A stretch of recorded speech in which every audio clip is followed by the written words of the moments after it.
Hi guys! So this video is for the beginning band, and we're going to go over number 49, 2 ways to play it. So remember your assignment this week, you have to do the song number 49, and also number 50, which is a duet. There's an A and a B part. There's a lot of new things in both of these songs, so please make sure you watch this video. And remember, in order to get a good grade for this week, you need to do your attendance question, you need to do your practice log, and you need to do your flip grid, which is number 50, either the A line or the B line. And also make sure you click turn in after you watch this video so it can count towards your attendance. But let's take a look. So if we look at number 49, we see a lot of new boxes, a lot of new things in this. And this is flute music that you see in front of you. And we have a lot of boxes. There is a new note in the song. And you'll see a yellow box in your book. If you play flute, you see an E. If you play a different instrument, we're going to get there in a second. And then you might see a red box that has a natural or a sharp sign. You're going to see some dynamics, which we don't need for this song. And our green box about key signatures, which again, we don't need for this. That will be for number 50. Let's take a look at that yellow box. So this is a picture from my teacher book, so we can see all of the instruments because this note might be a little tricky. So flutes, you have a new version of E. Hopefully you remember in the beginning of the year, I really said you needed to call E E flat because E is a different note.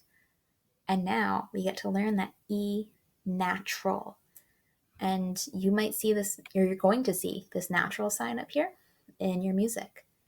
And it says it cancels out a flat or sharp until the next bar line. So if you see a natural sign, it cancels out that flat sign or that sharp sign if you play a different instrument. So flutes, you have an E natural, which your box shows you. You've got 1, 2, 3, your thumb, and then 1, 2, and pinky. So it's very similar to your F. So if you find your F and you just put this second finger down, then you have an E natural, which will sound like that. So F with that finger and you got E natural. And then let's take a look at our clarinets. You now have F sharp. So you get a sharp sign, which if we look at your red box, trumpets, you will also have the sharp sign, as will saxophones. And a sharp sign raises the pitch of a note 1/2 step. So a sharp is making your note higher. So clarinets, you already know F. And same with trumpets, because your note is also F sharp. You already know your normal F, but this note is a little higher, and it's called F sharp. So clarinets, it's actually the opposite of F. For F, you just use your thumb. Now, it's just your pointer finger on that first circle key that you normally use. So it's kind of like your E, where you have 1 and 2, but you lift up your thumb, so it's just the pointer finger. So F sharp is E without your thumb. And trumpets, your F sharp is just your second finger. Remember, F was your first finger, F sharp is your second finger. And saxophones, you get to have lots of fun. You get the note C sharp, which, as you can see here, is none of your fingers at all, not even your thumb. Nothing. Don't drop your saxophone. Keep your hands there. That's why you have your neck strap. So no fingers for C sharp. And our last instrument is trombones. And your E natural, not E flat, is in second position, just like your A. So not quite first, but a little further out. In your book, in the back, there is a picture that shows you all the slide positions. So trombones, your E natural, second position. So I hope that helps you guys. You can also go online and find videos that will help even more. But let's go back to the song.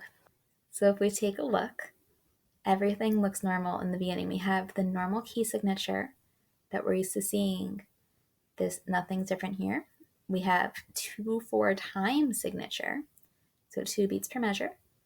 And the very beginning, everything is normal. We don't see any of those new weird symbols, those accidentals that I was just talking about, the naturals or the sharp signs. So our first 4 measures are pretty easy, and this is what they should sound like. 1 and 2 and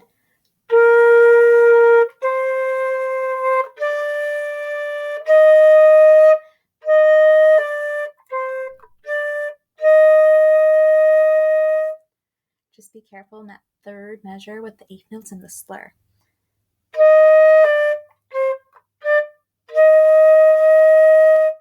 And remember, a slur is when you keep the air going, you don't stop your air, you just change your fingers over it.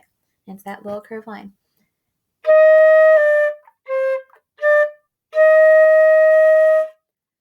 But now if we look at the second half of the song, we're starting normal, and then we get to our new note. Flutes, your E natural. Trumpets, clarinets, your F sharp, so your first finger or second finger for trumpets.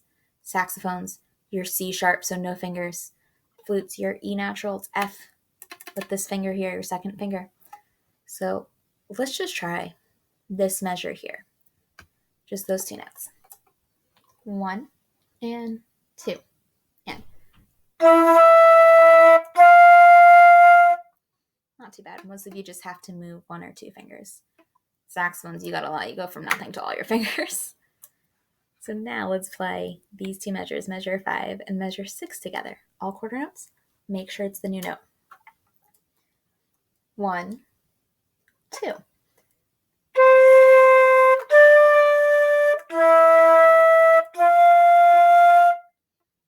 Not too bad. Just practice that over and over so you get used to the new note. Because in the next measure, you have that new note in 8th notes and with a slur. What are they doing to us? And so we see an accidental, either a natural sign or a sharp sign, depending what instrument you're playing, on the second 8th note. And then we see that that note comes back at the end of the measure. And if you play flute or trombone, it will tell you also E natural. If you play trumpet or clarinet, you see also F sharp. If you play saxophone, you see also C sharp.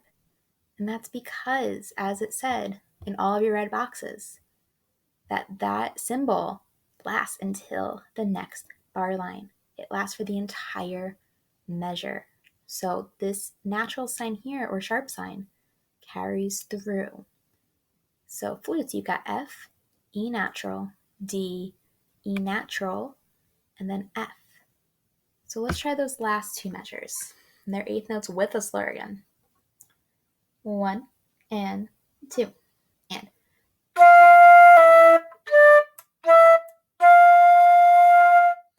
And the best way to practice that is don't even worry about the slur first and just play the first 3 notes. And just play that over and over. Then add in the 4th note. Then add in the next note, the half note.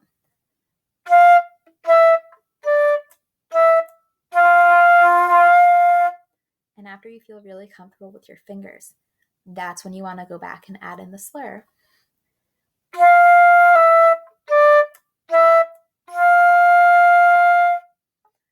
So now we're going to play the whole song from the very, very beginning. And remember, the second half, you have your new note. But in the first half, it's the way we're used to.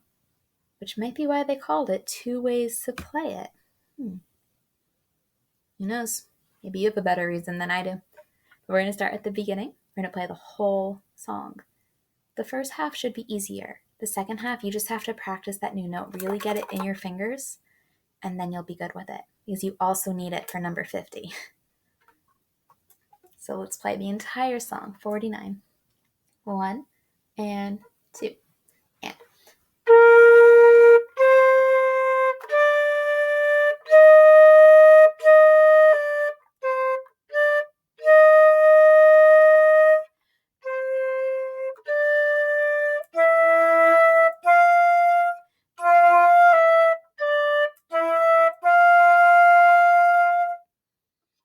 Hopefully you hear that difference in the new note versus the old note. and you hear the second half sounds a little brighter almost.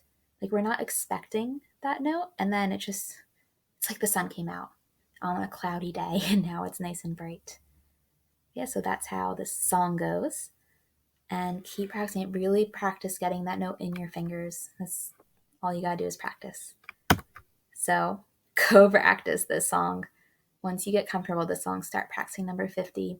There will be videos for it. And I hope this is helpful. I hope you guys are doing well, and I'll see you in the next video. Bye, guys.